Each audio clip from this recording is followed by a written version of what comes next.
Dans l'Ancienne Alliance, Nombre 28, le verset 3 nous dit que le peuple d'Israël devait chaque jour, matin et soir, offrir à l'Éternel un sacrifice consumé par le feu comme holocauste perpétuel. Et il s'agissait de 2 agneaux de moins d'un an sans défaut que le peuple devait offrir à l'Éternel.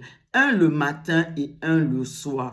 Et ce sacrifice était pratiqué dans le temple. Et qu'est-ce que cela signifie pour nous aujourd'hui dans la nouvelle alliance? Dans la nouvelle alliance, le temple de Dieu, c'est nos corps. C'est le corps de chaque croyant qui a reçu Jésus dans son cœur comme son Seigneur et son Sauveur personnel. Et de quelle façon est-ce que dans ce temple de Dieu que nous sommes, dans la nouvelle alliance, nous apportons à Dieu ce sacrifice consumé par le feu comme holocauste perpétuel? Osée 14, le verset 3 et dans certaines versions, le verset 2 dit « Reçois favorablement plutôt que des taureaux le sacrifice de nos lèvres. » Dans certaines versions, c'est marqué l'hommage de nos lèvres ou alors ce que nous déclarons. En d'autres mots, Osée 14 est en train de nous dire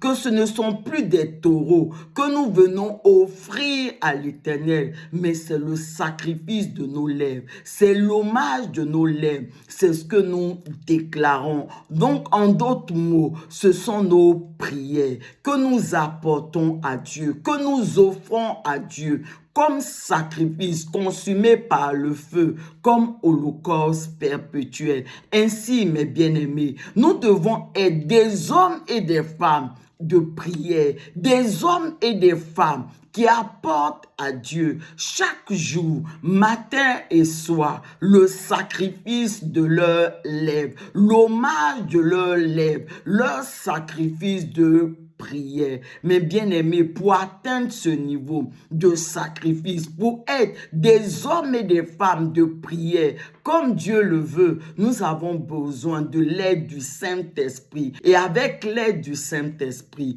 nous serons ces hommes et ces femmes qui apportent chaque jour à l'Éternel, matin et soir, leur sacrifice de prière.